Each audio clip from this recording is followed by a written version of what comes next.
¿Qué tal amigos? Yo soy César Marín, bienvenidos a un nuevo audiolibro. En esta ocasión tendremos del autor paraguayo Pedro Delgado un cuento palúdico. A menudo Louis Wong bromeaba que su hogar se encontraba en los confines del infierno, en este caso un infierno verde, pestilente y con áspera humedad. Con la idea de salirme de los moldes de la vida rutinaria de ciudad y poder respirar aire más sobrio, la primavera pasada del 84 me aventuré y planeaba pasear a lo sumo una semana con él y su sobrino Moses, que por causa de la orfandad había crecido con Wong. La casa provista de un profundo misticismo encumbraba en un pequeño valle parecía un intrépido y amenazante animal del montón, que se mimetizaba sombríamente con las incontables tropas de los robles del pantano. Bajando la pendiente y siguiendo por unos desapacibles senderos cenagosos, se encontraba el gran pantano, que tenía vida propia, como un descarnado corazón que late sin parar y una voz maldita que se vuelve más y más nítida con el miedo humano. Convivir con Wong significa vivir 10 años en el pasado. Basta con decir que la casa no estaba provista de luz eléctrica y en las noches en que la incontrolable zarabanda de los animales del bosque dejábanle a uno sordo a la compañía de una lámpara de gasolina con exigua fuerza, se sentía sobrecogido por la oscuridad y el poder de la natura y una que otra tétrica melodía producida por un búho henchido, invisible, resguardado en la impenetrabilidad de la noche. Wong no parecía un hombre ni triste ni feliz, pero muy conforme con su distante manera de vivir, y nunca le oía protestar por los menesteres hogareños. Sin duda era un conservador hasta los tuétanos. El cambio y la evolución solo equivalían a gasto superfluo para él. De igual manera, hace muchos años que Moses vivía con él, ya desde niño, y naturalmente tuvo que adaptarse a la manera huraña y hosca de mi amigo, pero aquel niño se había convertido en un fornido y prudente muchacho de 22 años. Los trazos de un suceso insólito se comenzaron a dibujar en el cuarto día de mi visita, cuando Wong nos había manifestado que visitaríamos a un enorme y primitivo amigo. Salimos de la casa provistos con botas de agua, sombreros, cantimploras, una guadaña y varas largas para ir tanteando cada lugar en donde pisásemos. Wong estaba también pertrechado de una generosa escopeta que, según él, después de 30 años funcionaba maravillosamente y en su haber había dado fin a por lo menos 300 animales en toda su vida útil, cuenta. Prueba de ello eran las varias cabezas de alce, búfalo y otros rumiantes que se encontraban en la cabaña distante y espantosamente ornamentada, dejando entrever que a mi amigo era un empedernido de la taxidermia y de las buenas costumbres de un viejo como él alegaba. Bajamos la pendiente bastante pronunciada y realizamos una caminata sinuosa por diversos vericuetos por más de una hora al mismo tiempo que íbamos tanteando cuidadosamente los pasos con las varas y Moses iba segando la tupida maleza a guadañazos. Louis advirtió por lo menos en 3 ocasiones que tuviéramos cuidado con los alacranes y los ciempiés. Después de tanto trajín, encontramos una cosa abultada cubierta por un gran toldo de aspecto impermeable.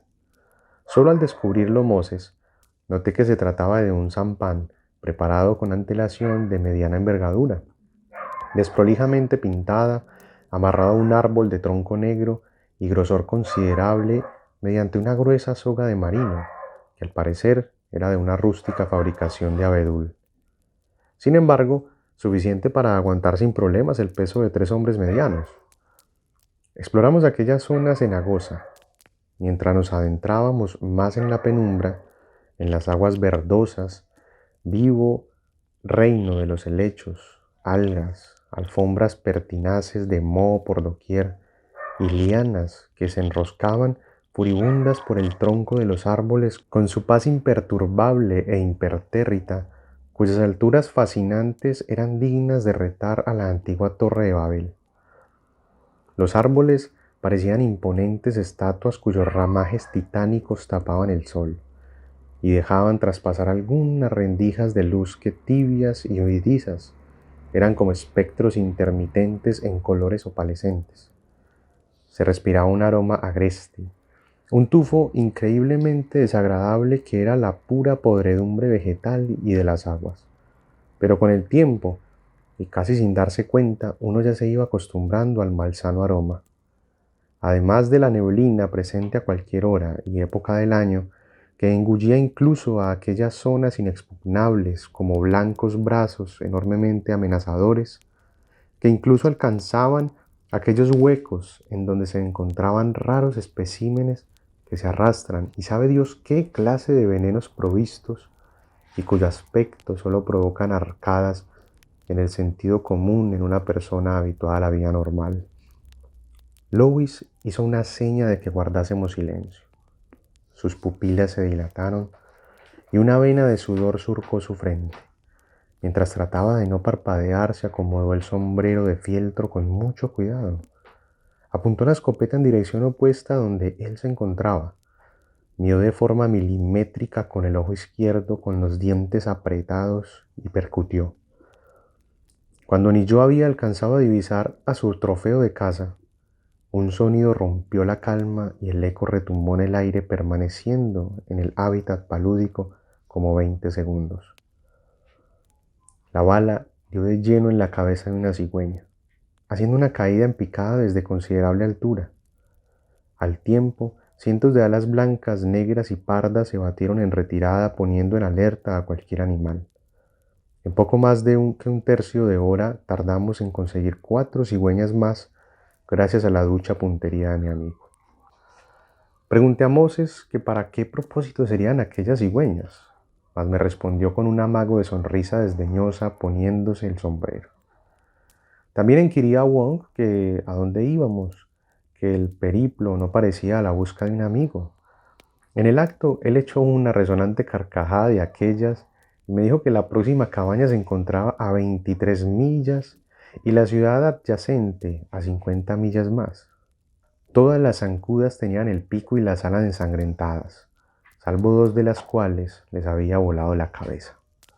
Fuimos más allá de la ciénaga y llegamos a una zona casi impenetrable. Nos apañamos como pudimos para abrirnos paso entre la grosísima raíz negro-verdosa. Cada vez la exploración se hacía más dura y a fuerza de remos combatíamos las vicisitudes de la navegación. Llegamos a una zona llena de juncos, falsos lodazales que en un descuido se podrían tragar las piernas de cualquier incauto que desconocía las mañas de un pantanal. Además, había malezas enmarañadas y plantas arredondeadas y voluminosas que eran curiosas islas flotantes de gordos y repugnantes sapos, plantas cuyo nombre no recuerdo. Wong lanzó una cigüeña muerta al agua, cuando sigilosamente unas membranas blancuzcas a manera de párpados se abrieron y dieron paso a unos ojos diabólicos amarillo parduzcos. Aquel cocodrilo era un auténtico monstruo, que tendría por lo menos unos 5 extensos metros.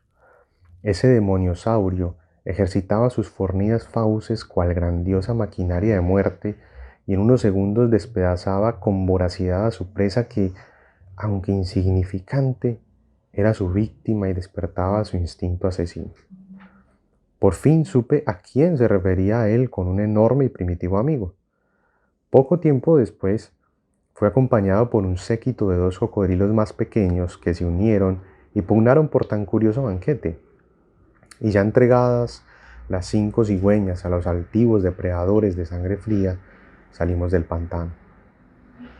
Retornamos a las partes de mejor movilidad, remando hasta quedarnos con los brazos entumecidos sin la colaboración de Wong, presumiendo que su puntería le había eximido de los labores de remo, a medida que a Moses y a mí nos apremiaba el sudor, dejándonos al asedio de los mosquitos de tamaño cualquiera. Al amarrar la embarcación en el negro y grueso árbol, las cigüeñas y las garzas se alborotaron más de lo normal. Moses señaló con el dedo índice la parte más profunda de la ciénaga, cerca de donde estaban los cocodrilos, a una veintena de metros. Al tanto que Wong se llevó el dedo a los labios en señal de silencio, hubo espuma y borbotones como si fuese que un ser de proporciones inconmensurables estuviera a punto de salir a la superficie. Poco a poco se formó un torbellino casi espectral, que fue en sí mismo un gran hoyo que se engulló una cantidad inverosímil de agua, hasta que se ensanchó más y se tragó a por lo menos 10 robles del pantano. El ruido estridente de las hojas y la fragmentación de las ramas al vacío era increíble. Y seguía cayendo más agua de lo que cabía imaginar. Todo se engulló aquella garganta perniciosa. Todo. Estuvimos absortos los tres, observando aquella extrañeza sin pronunciar una palabra, cuando súbitamente Wong profirió un grito de que nos vayamos a casa. Era como despertar de un trance maledicente que nos tenía entumecidos y repentinamente con su llamado volvimos a la realidad. Sin entender por qué, no me animé a contradecirlo y solo obedecimos, mientras el rostro de Moses palidecía y pergeñaba una incontrolable inquietud. Solamente al llegar a casa me animé a preguntar que qué había sido eso. Wong y Moses se me antojaron escurridizos, mirándose una y otra vez sin decirme nada, hasta que Moses titubeó. Es Milot. La rabia debió notarse bastante en mis palabras cuando pregunté en voz muy alta que qué diablos era Milot. Y entonces, con voz grave y la cara ensombrecida por un misterioso velo, Wong me relató vagamente que antaño no existían las tierras cenagosas y pestíferas que hoy conocemos, sino que estos eran agros prósperos y fértiles, habitada por indios. Ellos vivían más o menos en armonía hasta que cierto día una deidad maligna vio que los indios eran nobles y guerreros y vivían en la paz, en procura de agradar a sus bondadosos dioses, y les tuvo envidia, y envió una serpiente gigantesca para que destruyera toda la aldea y se acometiera sus deseos de paz y su entera potestad. El ofidio era la personificación pura de la blasfemia, de escamas negras que incluso brillaban a la luz de la luna, una larga y asquerosa lengua que lo derretía todo y una cola horrorosa que terminaba en grandes y peligrosas púas, que de un momento a otro se devoró a muchos indios, asediando y manteniendo en zozobra a toda la aldea y causando graves estragos. A aquella criatura le dieron el nombre de Milot, en cuyo lenguaje étnico significaba escama nefasta, la legendaria Milot. Cada día devoraba a más indios y se fue haciendo más grande, hasta que adquirió un aspecto más hórrido de lo que ya era. Tan solo por ver el grosor del satánico adefesio, uno ya se daba cuenta de que existía el infierno y de las criaturas que moran en ella. Como la serpiente iba adquiriendo mayor tamaño, se transformó en una masa pesada desproporcionada, pero también se había limitado considerablemente su velocidad de locomoción. Empero todavía representaba un gran peligro, hasta para la extinción de la tribu. Viendo tamaña desventaja, la deidad envidiosa concedió otra cabeza a la maldita serpiente para coronar tal aberración de la naturaleza, provista de 3 ojos que estaban cegados y sólo se podrían abrir al devorar a 20 indios más para volverse más poderosa y casi indestructible. Ese era el convenio que el mismo mal hacía con el mal. El brujo más poderoso de la aldea había probado con sagacidad varios hechizos contra la criatura que no llegaron a sufrir ningún efecto contra el influjo de ésta y que tendría que ser detenida antes de que abriera sus 3 ojos, ya que constituiría una amenaza no solo para ellos, sino que entonces ya para la raza humana y todos los seres vivos. Sin embargo, el brujo tuvo que probar un hechizo más complejo y peligroso, que podría detener a Milot. El brujo elevó los brazos e imploró las escuchas de sus dioses y de sus ancestros más antiguos y empoderados, mientras que con sangre de cernícalo dibujaba un extraño sello circular en medio de la aldea. Como la serpiente era el mismo Lucifer, era astuta y con un instinto que le hacía disfrutar de asesinar y destruir todo a su paso, escuchó tentativas del brujo y arrastrándose cual poseso, llegó junto a él. El brujo la atrajo y decidió ser al mismo tiempo la carnada de la criatura. El brujo, aún más sagaz, entró en el círculo, conjurando el poderoso hechizo desde los labios de sus mismos dioses, y la serpiente lo enrolló y le quemó el rostro con su asquerosa lengua, siseando y mirándole a los ojos, viendo cuán insignificante era el ser humano. Le hacía entender que el mal desplegaría su reino hasta el fin de los tiempos, o cuando menos los demonios de todas las legiones inenarrables se aburrieran de su estadía en la tierra. Y se lo devoró, al tiempo que los indios proferían alaridos desesperados de todo tipo por tan repulsivo castigo. La aldea contemplaba cómo el mejor y último de sus guerreros entregaba la vida para absolución de ellos. Implacable, aunque corta, había sido la aniquilación del brujo. De forma repentina, Milot se sacudió dentro del sello, sacando su asquerosa lengua negra partida en dos, siseando maldiciones en el idioma inescrutable de los demonios. Se abrió un gran agujero producto del sello trazado con la sangre del cernícalo. El agujero era profundo con una negrura impenetrable, y la serpiente bicéfala se zarandeó antes con un fuego fatuo que le calcinaba las dos cabezas y hasta sus vértebras, y luego cayó con un chillido agudo buscando la ayuda y salvación de sus progenitores malignos.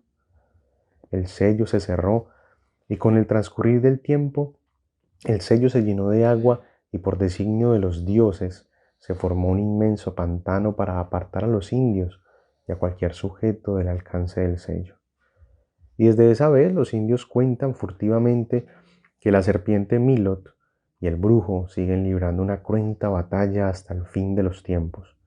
Y si por desgracia el brujo es derrotado definitivamente, el sello se rompe y la criatura es nuevamente liberada para retomar su misión hecatómbica y esta vez ya para abrir sus tres ojos ciegos y asentar el infierno en la tierra, sin que los dioses que estuviesen a favor de la humanidad pudieran hacer algo ya para intervenir en tan funesto cometido. No había un ápice de locura en las palabras de mi amigo, sin embargo, era imposible que yo le pudiera creer y solo guardé silencio.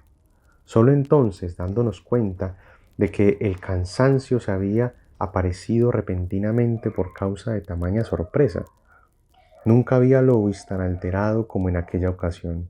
Su mirada delataba una desconocida consternación, cierto terror cuyo verdadero significado me era indiferente. Moses estaba eufórico y comenzaba a dar vueltas pasándose los dedos entre el menudo cabello y su barbilla sin afeitar. Sin poder evitarlo, el puro nerviosismo de mi amigo y su sobrino me empezaba a contagiar, apurándome el pulso con preguntas que desoyeron las voces de la razón. Postrimer escuchamos un sonido espeluznante que nos hizo palidecer a todos. Era como un grito mezclado con un mugido.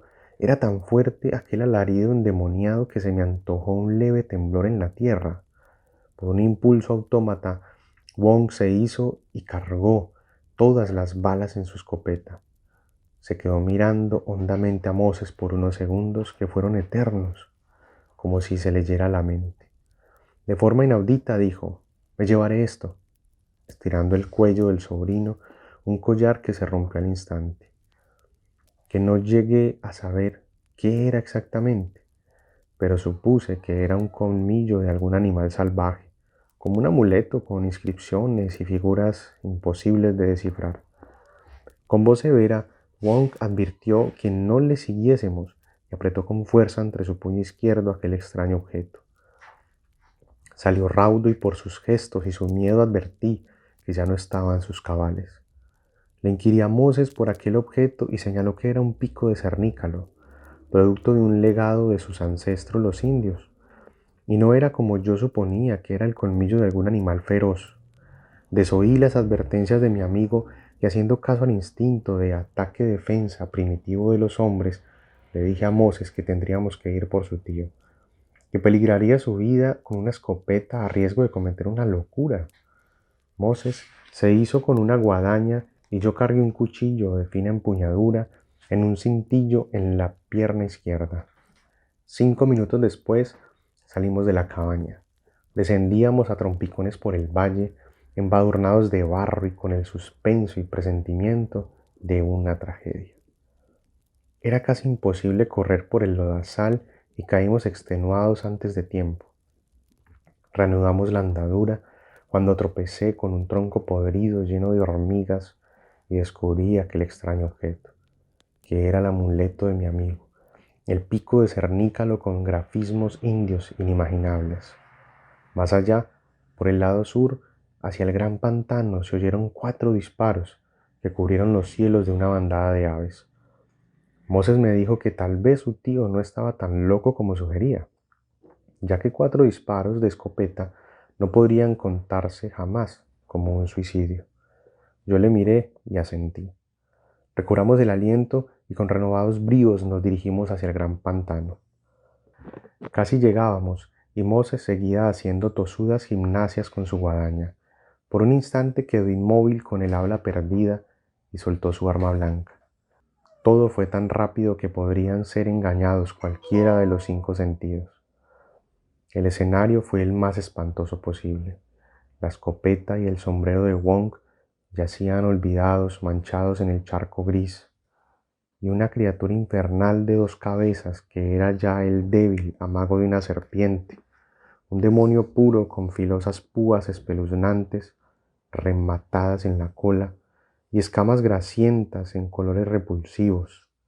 Ese monstruo enrollaba por aquel cocodrilo de más de 5 metros. La primera cabeza estaba provista con un ojo espantosamente abierto, rojo, infernal.